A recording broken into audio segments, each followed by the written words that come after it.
Hi, everyone. Thanks for tuning this episode of Nick Egan Times. In this episode, we have a distinguished guest. We have the nationally recognized Jeff Wenninger.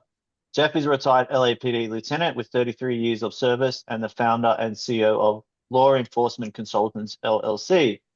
Jeff is nationally recognized an expert in law enforcement, use of force, and someone who has coordinated dignitary protection details for US presidents, vice presidents, first ladies, and visiting heads of state. Jeff later then expanded that expertise to overseeing security for prominent entertainers and managing venue security for a major league baseball team, from protecting dignitaries to guiding police reform today. Welcome to the highly decorated Jeff, and thanks for coming on the podcast. Oh, thank you for having me. You're welcome. All right, let's jump straight into it.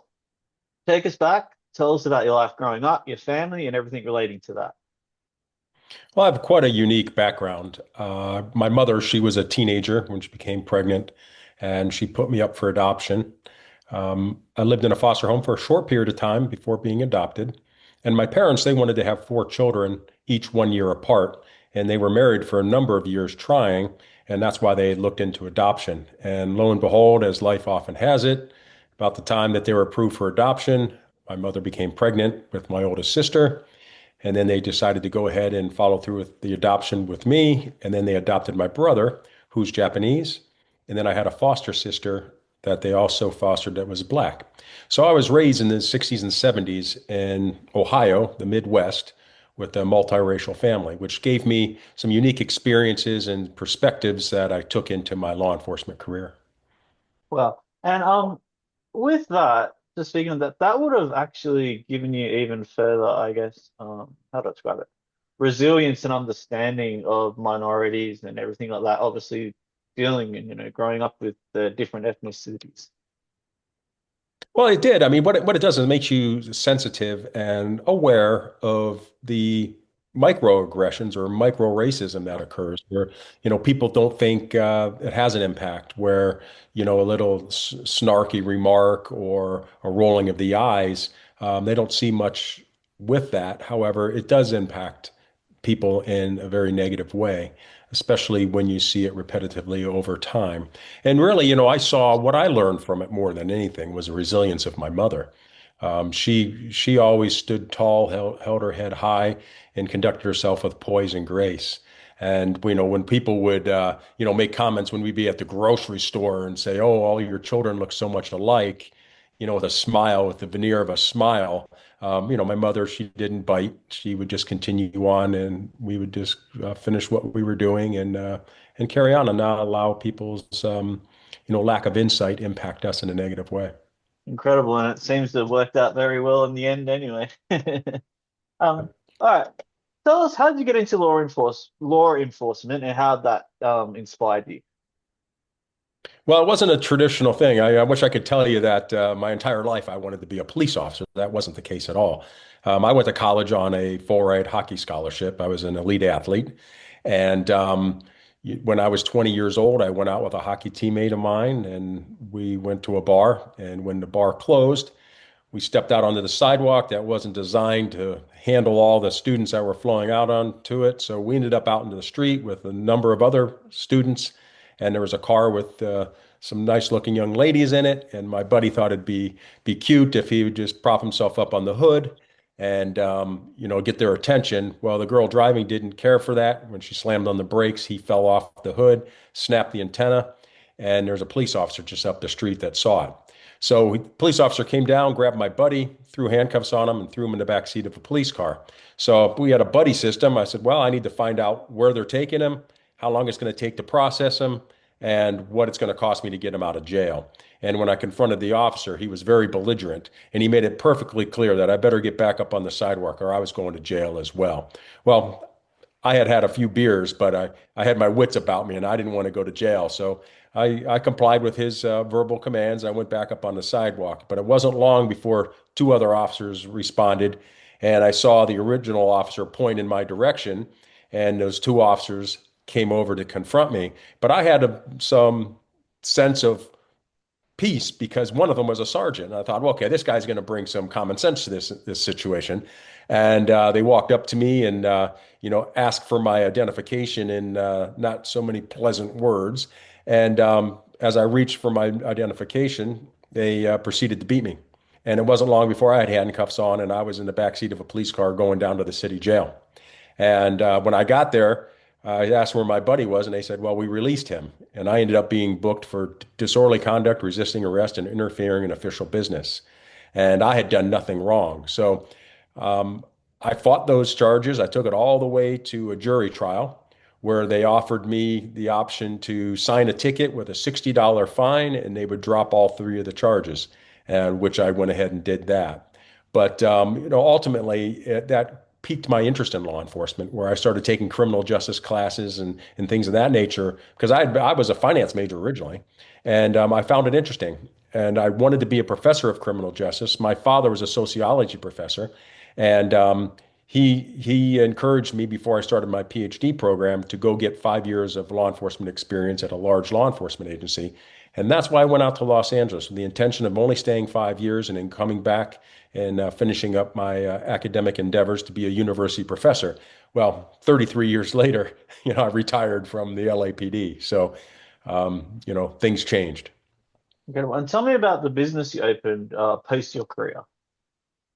Well, I'm the founder and CEO of Law Enforcement Consultants, and we do a number of things. We are experts in police officer use of force, but more importantly, we're consultants to law enforcement agencies to improve the outcomes, reduce liability, improve efficiency, and ultimately have better outcomes for the communities that police are serving.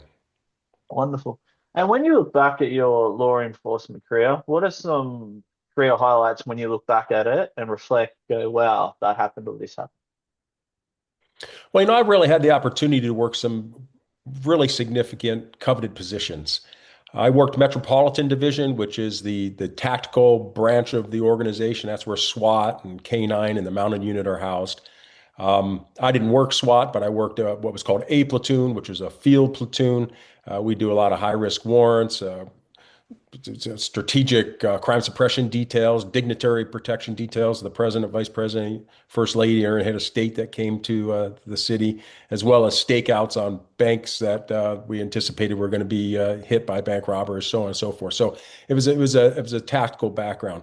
But from there, while I was there in the late '90s, the DOJ, Department of Justice, was investigating the LAPD, and that was when the Rampart crash scandal occurred, which is the Rafael Perez scandal. And Crash was a gang unit. It stands for Crime Resources Against Street Hoodlums. And essentially, we had officers that were committing bank robberies off duty, stealing pounds of cocaine out of evidence lockup and selling it on the streets for personal financial gain, planting guns at shooting scenes to justify officer-involved shootings. And one would say as something as minor as drinking on duty. But, comparatively speaking, that's minor, but it's a very significant infraction, so to speak. But at the end of the day, it was a result of that I was then chosen when I promoted this to sergeant to be assigned to Rampart Division.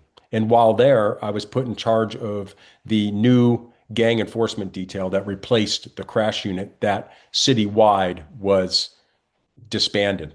And it was with the experience there and changing the culture under the consent decree, implementing the best practices of police management. And I did that for 3 years because there was a term limit, and I had to leave the unit after 3 years, as everybody who's assigned to it. And we did a great job. And I will tell you, I don't take any credit myself. That unit that I ran was a reflection of the officers that were assigned to that unit. And we were recognized with the meritorious unit citation.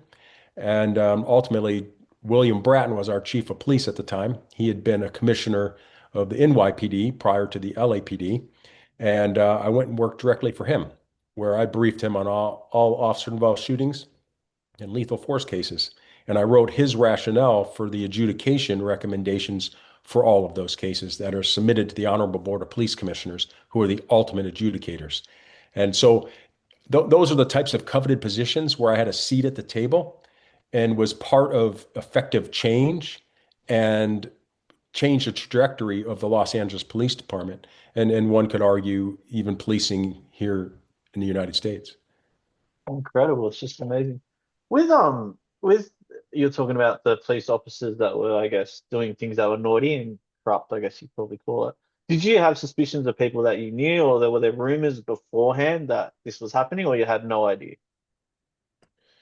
Well, in regards to that specific types of criminal activity that the officers were engaged in, I wasn't assigned to Rampart at that time, so I wouldn't have had direct contact with them.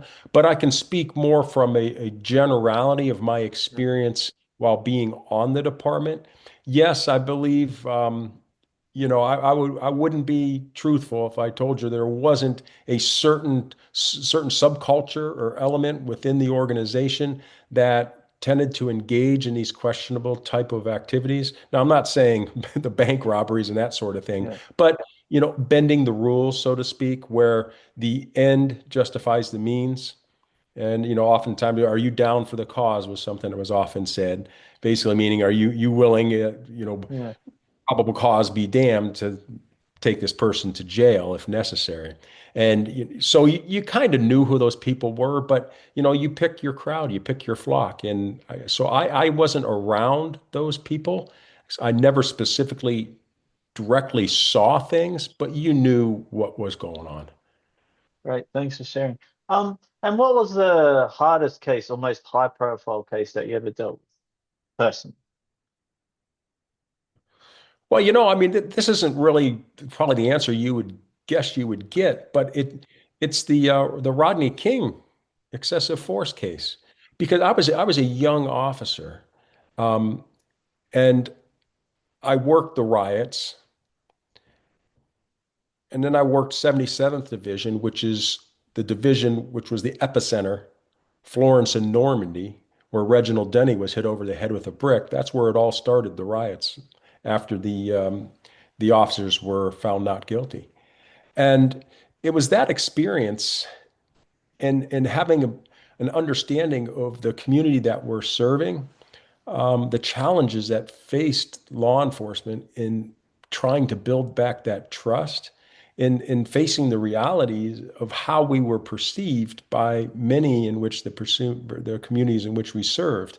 And that was a huge challenge that really formed my entire career. So it's not something that later in my career that I was involved in investigating or, what have you. It was that historical moment in law enforcement and how that so significantly impacted the LAPD and ultimately law enforcement nationwide. Amazing. Thanks for sharing. And did you have any mentors in the police force? Especially, you mentioned you were young at that time. Did you have anyone that I guess took you under their wing and really helped you? Throughout my career, I had people that I really looked up to, and I just released a book. It's called On Thin Ice: An LAPD Veteran's Journey to Reimagine Policing, and I talk about that. The mentors that I had that they didn't necessarily take me under their wing, but I watched and observed, and they would give you little pieces of wisdom that you could do what you chose with. And for instance, there was one that I had every time we would get a code 3 call, which is lights and sirens. He's like, "You stop, full stop at every intersection. We clear the intersection before we go.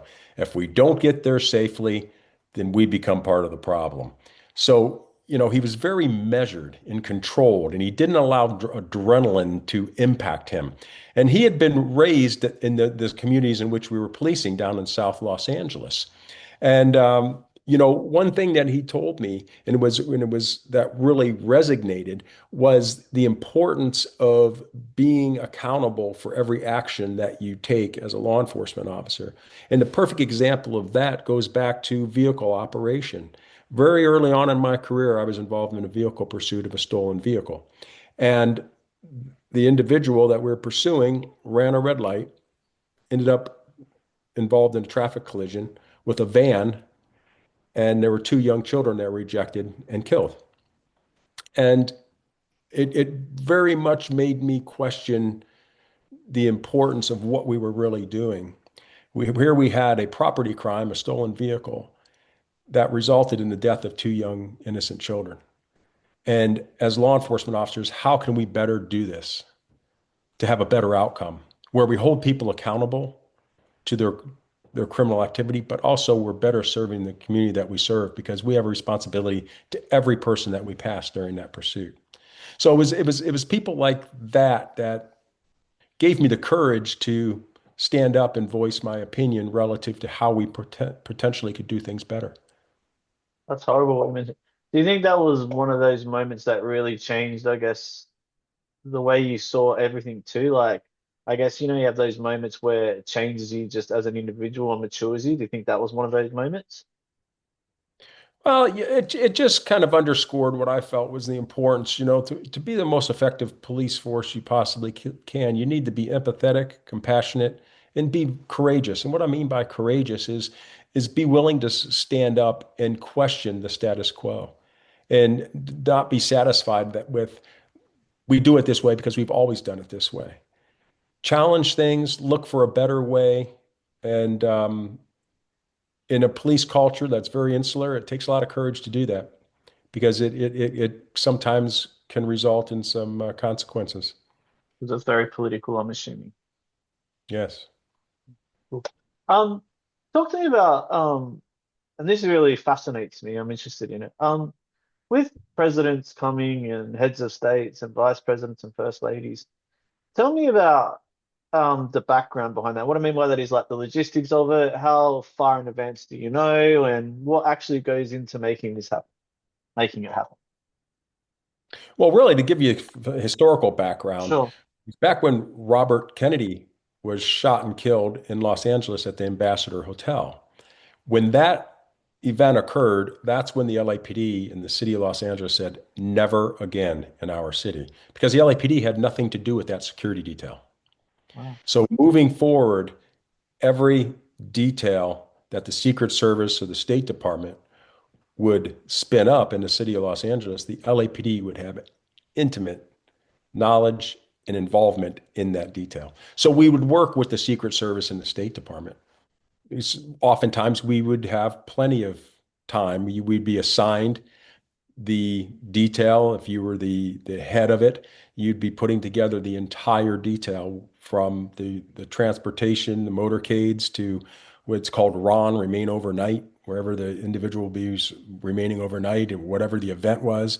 You choose all the posting and all the alternative routes and evacuation. I mean, it's very extensive. And but you would work with other entities, like I said, the Secret Service and the State Department. But that was the background that I had with that type of expertise, and then I carried that in. I ran the LAPD resources at the Dodger Stadium as a Dodger Stadium employee for 3 years for the Dodger games. A lot of these same principles all apply, whether you're talking about a principal protection of a VIP dignitary, or it's a stadium or an open air, baseball facility. So, yeah, it's very in depth, and and and what's really shocking is with my experience and my background, some of these things that we have seen with the failures of the Secret Service in the past year are just shocking to me. I have a hard time reconciling how it possibly could even occur. And But would you believe that goes on still to for example, obviously with the unfortunate Charlie Kirk, do you think that goes on to that state's police department, or it's actually more to do with the Secret Service, or like it's even his security detail, or even with Trump obviously getting a potential assassination two well, the years buck ago stops even. with the Secret Service. I mean, Right. absolutely, the Secret Service is ultimately responsible, and the shortcomings of the Butler, PA shooting incident relative to the Secret Service's deployment and addressing the vulnerabilities. It's just inexcusable. It makes no sense to me. So, yes, initially they were trying to blame it on the local police and that there was their responsibility to cover that roof. That's not how it operates. It doesn't work that way. That is your principle. You're ultimately responsible as a Secret Service. So, any shortcomings are a result of your failure to plan and to have the most robust and appropriate tactical plan and deployment of all the resources that are necessary to ensure the safety of your principal. Cool. And what was one moment where you were under incredible pressure that you look back at, and how did you handle it as a leader? You can think about, being shot at and those sorts of things and those deadly force incidents and things. But that's really not, that's in the split second moment. And I wouldn't say that that is going to be the type of incident that I'd want to talk about. I would say it was when I was running the gang unit because I was changing the culture. And to change the culture, it required me to take positions that weren't popular. And what I mean by that is I was changing the entire measures of effectiveness of the unit that I was running. In the past, they just make felony arrests and look at the number of felony arrests and think that that was a reflection of good policing and the reduction of violent gang crime, where quite frankly it wasn't. So what I did is we focus on things that, quite frankly, aren't really sexy necessarily, and it's not adrenaline flowing type of police activity, but it's addressing stuff through the intelligence that you gather. And ultimately, I measured my officers by the filing rates of their arrests and the conviction rates and the amount of time that these people were sentenced to serve, and then compare that with the reduction of the violent gang crime that we were seeing. It's about going after those within the gangs that actually have an impact on the violent crime versus just getting large numbers of felony arrests. Listen, you can find gang members or gang associates selling narcotics on the streets and get all those felony arrests, but that's not going to reduce the violent gang crime because for every one of those that you arrest, there's three more to replace them. So, we had to move that model, change how we viewed our role and our responsibility and our mindset relative to how best can we achieve our goal of reducing violent crime. And the reality was I wasn't popular Yeah, and that's stressful. yeah, I could imagine. But you did an amazing job, so you should be incredibly proud. What would you like your legacy to be when you look back? Well, really, that I lived what I preached, that I was a police officer that policed with empathy and compassion, but also had the courage to question and to challenge the status quo.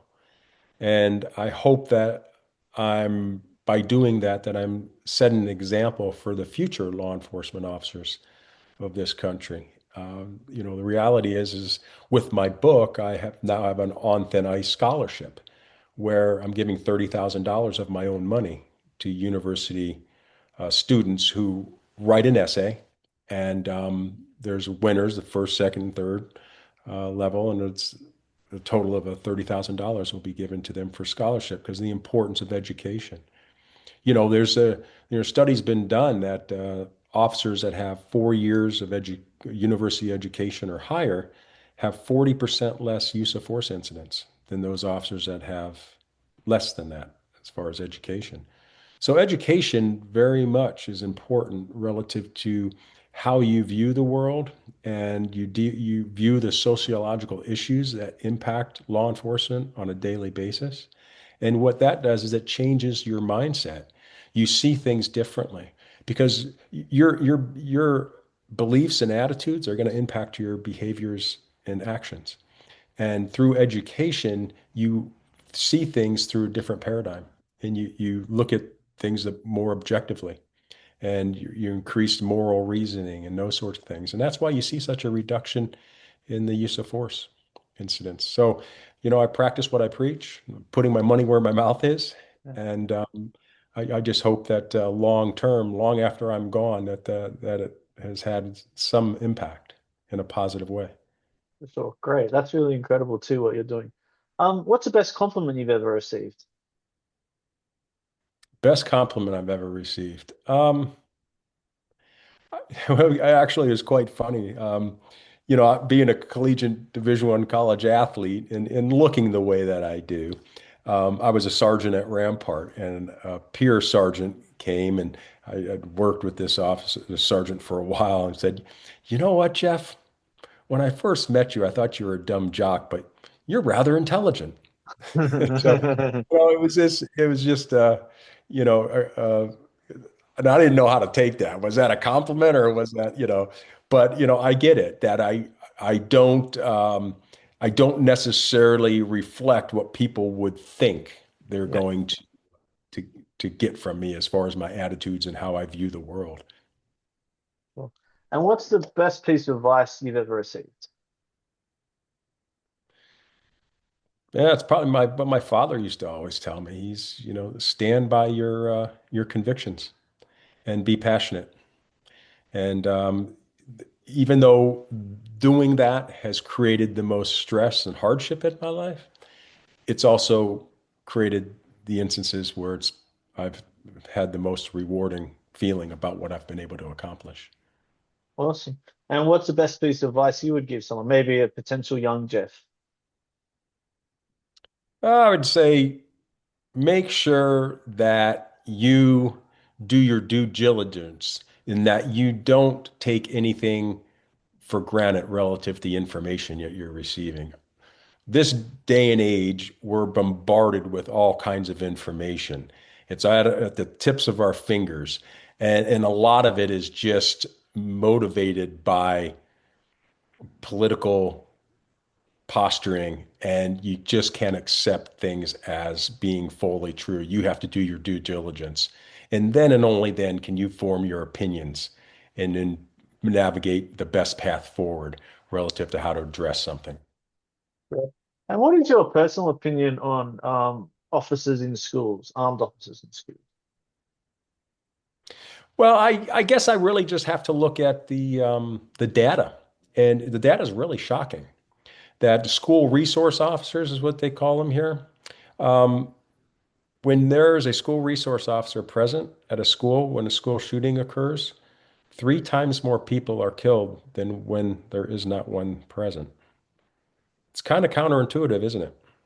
Why do you But think it's that is? oftentimes these individuals that can commit these types of acts are suicidal in nature. And they know that there will be a police officer there, and it just heightens Yeah. the escalation of the deadly actions that occur.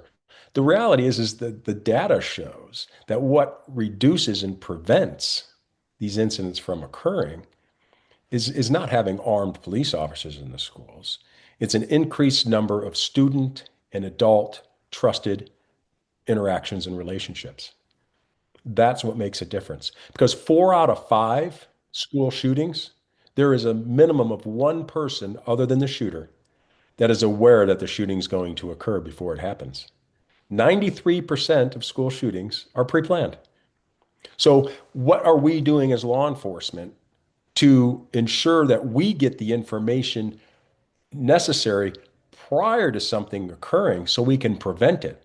Because the reality is this: if we're responding to a school shooting, we have already failed. And we need to ensure that we are creating an environment in the schools where students feel comfortable coming forward and sharing something they may know. So, as law enforcement, we can respond and hopefully prevent something from occurring. And are you for everyone having guns, or do you think there should be like like young people shouldn't be able to get guns, especially? Well, I'm an advocate of the Second Amendment, but I also believe that we need to be responsible and logical in some of the restrictions that are imposed. Obviously, if you look at these blueprints of people that are committing these school shootings, it's pretty much the same situation. There's a mental health aspect to it, one that clearly is obvious and just wasn't properly identified. Why? Because there's not these trusted relationships where people are coming forward and sharing that information. At the end of the day, when you're talking about intelligence, you're talking about gathering the information, assessing it, and then strategically responding to it. And we don't do a great job of that when we're dealing with people relative to mental health and their access to guns. Cool. Great opinion and great advice. Thank you for sharing that. Um, and if you were 18 again and you could change anything, could be personally or professionally, what would you change? Well, I mean, there's always something you would change. I mean, I think we would be being less than truthful if we said we wouldn't change something.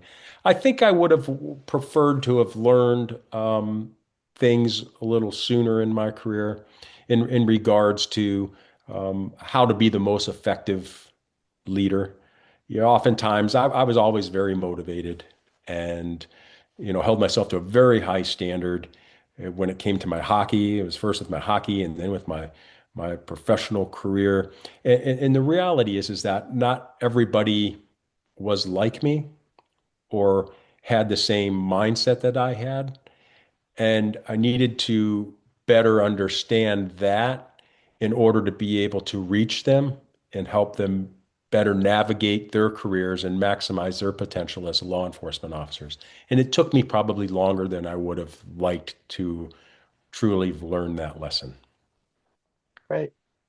Jeff, thanks for coming on the podcast. I do appreciate it. It's incredible your career. It's been distinguished, and obviously even what you're doing now with your business. And yeah, I wish you nothing but the best in the future.